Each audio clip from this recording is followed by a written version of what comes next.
Greetings and welcome to SmartWatchTicks. I'm your host, Mr. Ticks, and this is a YouTube channel dedicated to, well, guess what? Smartwatches and smart bands and fitness bands and tethering watches and dual mode watches, and I know it's confusing. You are looking at a pure Android watch right now. An Android watch is just like an Android phone. If you think of it as an Android phone shrunken down really small, you're getting close to what an Android watch is about. This video, since it's getting close to the holiday buying season, is designed to help educate you a little bit on some of the essence of smartwatches that you may need to know about. Now, this is different than the Apple Watch and the ones you've heard of called the Android Wear watches, which are, $300 and higher. These watches are usually hovering around 100, some as low as 80, up to 150, and they run the actual Android operating system, the same one that's used on your phone, which means the apps that you use on your phone can go right on the watch. That's not true of Android Wear watches. So you have a benefit when you're looking at an Android watch. You also have some setbacks. And let me cover those real quick because an Android watch may not be what you're looking for. An Android watch, in order to use it like a phone and make phone calls and get text messages, it needs its own SIM card. Inside of here, you open it up and you put in a micro SIM or a nano SIM, just like you would on your phone. It has to have its own phone number, and you can make and receive phone calls Dick Tracy style, with it right on your arm. The calls will come in, you can answer it from the screen, all of that stuff. But you're doing it with a separate SIM card. Or on some of the watches, they actually have a little cover in the back. Here's another one that you can open up and put the SIM card directly in easily. And then you can take the SIM from your phone and move it to your watch when you want to go out without taking your phone with you. Pretty simple, but it's a little more complicated. When you think about getting an Android watch that's going to use a SIM card, you have to make sure that it's going to be compatible with your carrier. Phones these days are compatible with just about everybody. And everybody's different. Watches are not. And these are very unique and very specific. They use a thing called the GSM network. That network is restricted in the United States to carriers like AT&T and T-Mobile, and offshoots that use their networks that you can usually get phones at the department stores. It's not compatible with Sprint or Verizon, or any of those carriers, because they use completely different techniques.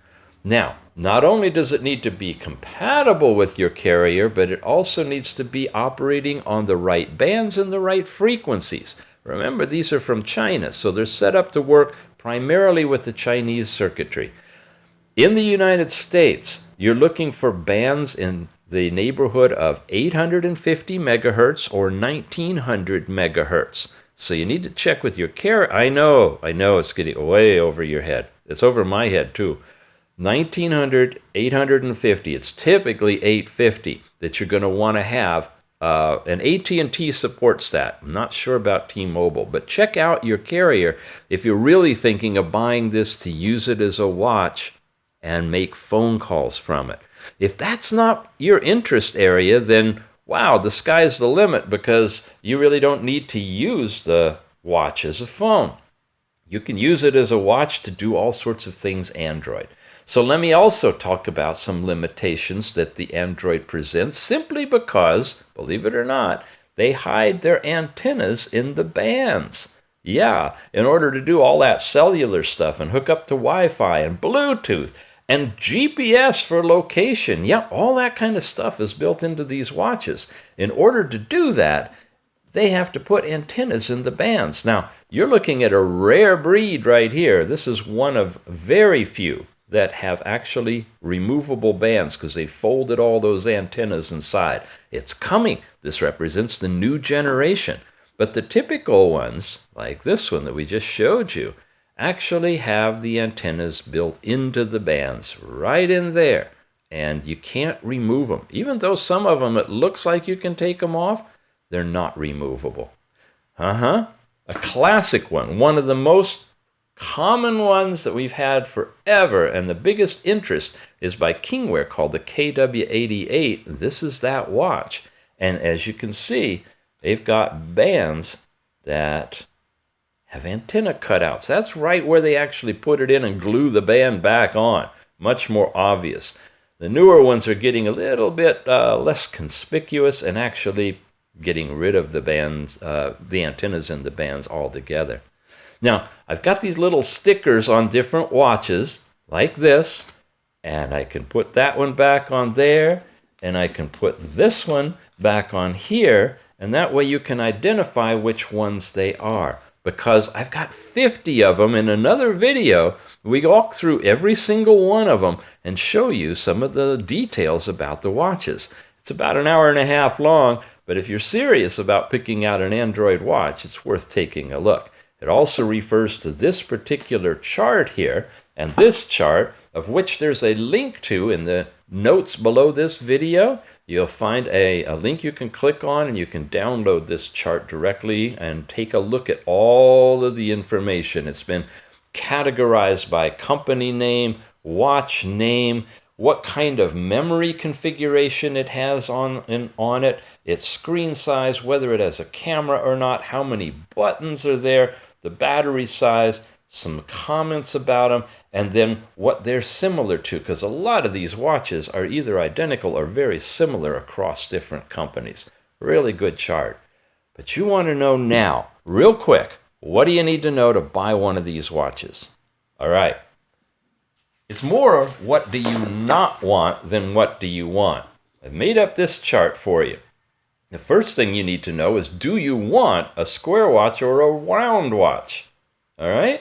If you want a square watch, these are the model numbers you'll look for, because those are all square. Pretty cool, huh? We just cut it all the way down to there. Your search is almost over.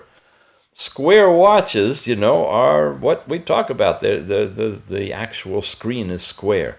The round watches, and there's a lot more of them, come in two different groupings. One is small, meaning it looks smaller on the wrist. It's got a smaller overall screen, and usually the number of pixels is smaller too, but they're crammed in so it doesn't look like fuzzy or anything. Those are the small ones. And then there's larger ones, and they're all the same standard large size. It's called a 1.39-inch screen. The diameter of the active part of the screen on all of these is 1.39 inches, and there's a lot of these. That's common. It's got the AMOLED screen, if that means anything. 400 by 400 pixels, all sorts of techie stuff. And those are the large ones. Then it gets down to the final decision factor. Do you want a leather band or a non-leather band? And that's how this chart is broken up. If you have a small wrist, you're looking for a small round watch with a leather dressy band. These are the model numbers of interest to you. If you want the TPU or silicone, rubbery kind of a band like this, okay, that breathes, then these are the ones that are of interest to you. And same thing for the large round ones. Let's talk about some other things folks are interested in on a watch. This here is a camera. Yes, you can have a camera on an Android smartwatch. Now, there's 3 different places you'll find a camera on these. The common one is right here on the side. We saw that on that KW88 right here. Okay? Now, other ones, not many anymore, had it on the top pointing forward. Their old ones even had it actually in the band. Oh, it looked ugly like a pimple. You could pop, anyway, a camera right there. And you'd be able to shoot pictures that way. But let me tell you my experience with these. When you have it on, look where my wrist is. If I have a camera right on the side, I really have to walk around. Oh, I'm so sorry. It's okay. I got to have my hand down so that the camera will point out here. If I have a camera at this 45 degree angle, it's a little easier to take pictures. I can look at the watch this way and the camera's pointed forward. There's not many of them that have the camera up here. It's usually the button. But my preference, and it's just personal from using these things, is to have the camera right here about the 2 o'clock point as opposed to 3 o'clock or 12 noon. This one, yeah, you're going to really need to bend your wrist if you're going to be taking pictures. And that can sometimes be strange and also hard on your wrist. Now, another thing that you want to consider is whether or not the bands themselves are actually removable. Here's a new watch just about to hit the market called the LEM6.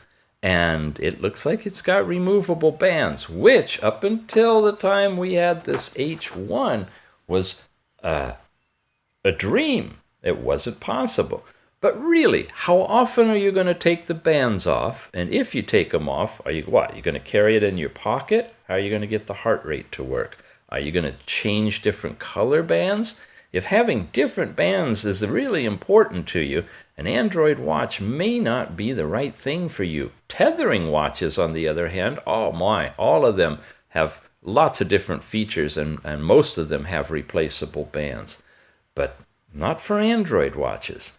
All right, so you got kind of the basics. Do you want in your fixed band Android watch bands like these that are kind of rubberized? The nice thing about them is they can get wet. You can exercise with them. You really can't shower or bathe with most of these Android watches. Got them upside down. They are not totally waterproof. Few, very few are. Actually, this one is both removable bands and fully waterproof. But all of these other ones, they're kind of sweat resistant. And having a TPU type of a band is good for that, because on your arm, it's not going to soak up water like you'll have happen with the leather bands. These are a variety of leather bands on a different style of watch. Again, it's upside down. They all are the same basic design, different companies, different numbers and whatnot, but they all have a leather band. And the leather bands are really good and elegant for dress, and challenging if they get wet. Remember, you're not going to be able to replace them, so if you break a band, you broke your watch. Okay.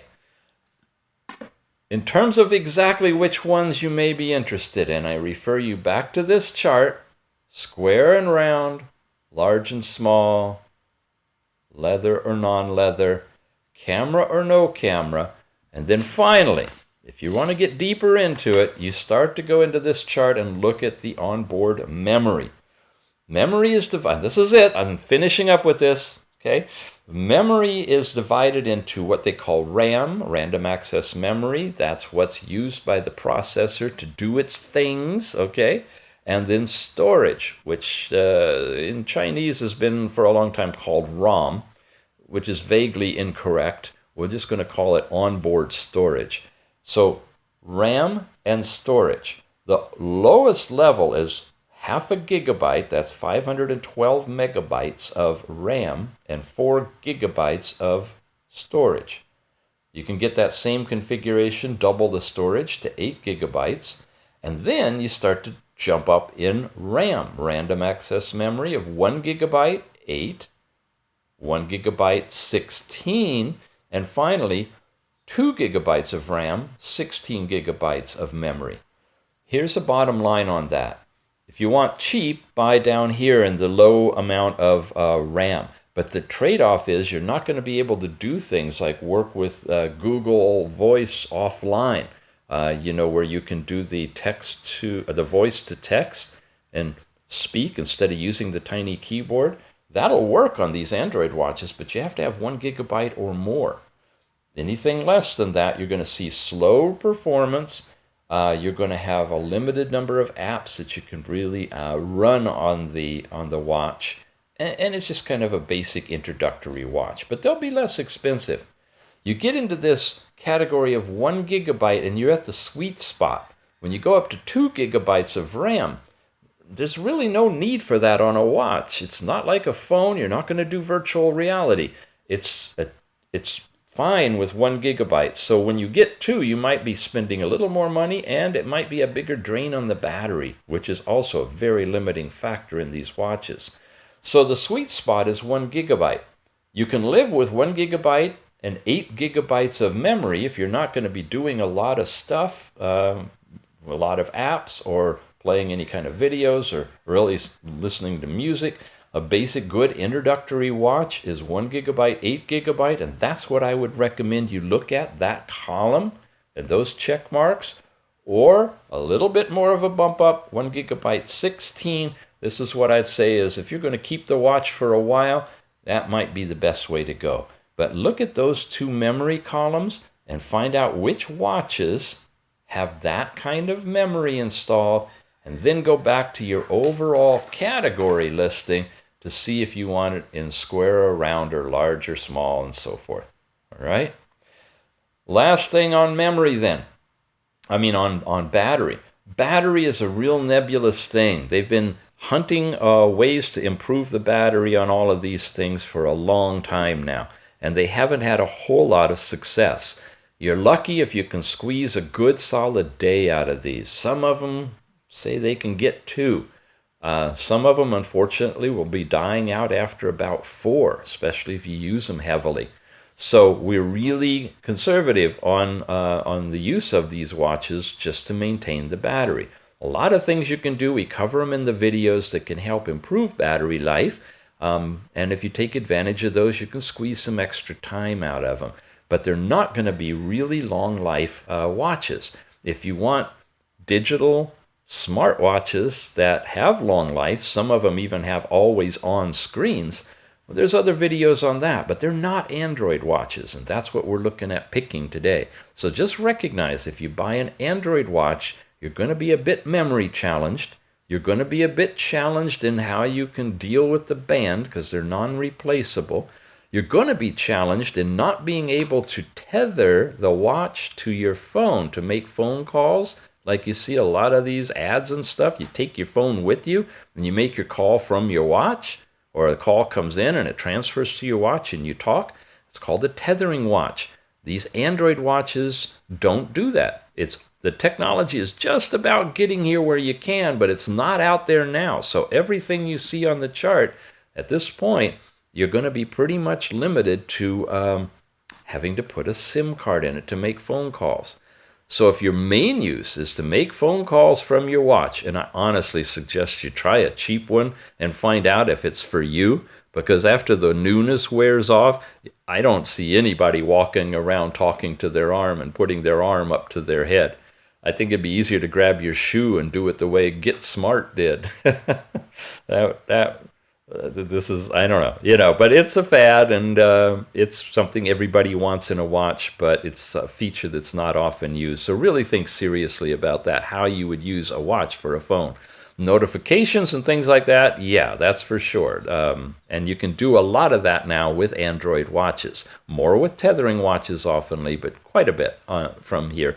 Even running independent apps like Facebook and WhatsApp and Instagram and you name it will run independently, on the watch just like it would on your phone, because you install the app just like you would on a phone. It's a phone. It's actually a tiny phone.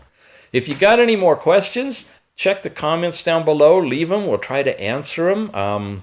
We will have links to some other resources you can go to learn more about these things. And again, as I mentioned, every single one of these watches, there are reviews here on this channel, and you can go to the review and check the comments down below for more information, or look in the show notes for sure for buying links and other detailed information that we've provided.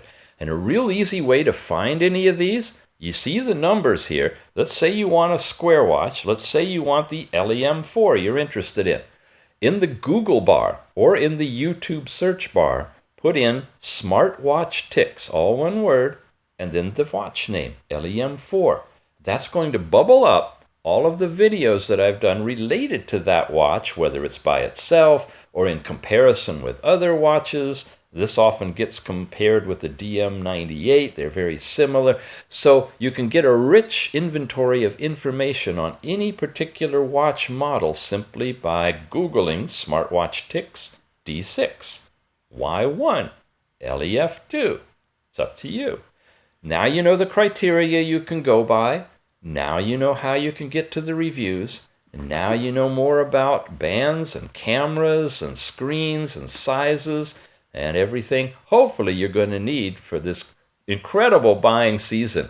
The number of smartwatches that are out this year is huge compared to what they were last year, and next year it's just going to totally explode. So this is a time to get your great new starter Android watch and have some fun in 2018.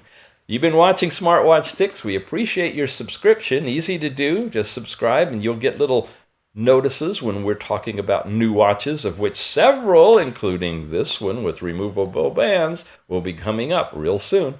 And share it with your friends. We love to pass the word around. Thanks for watching, and we'll see you soon.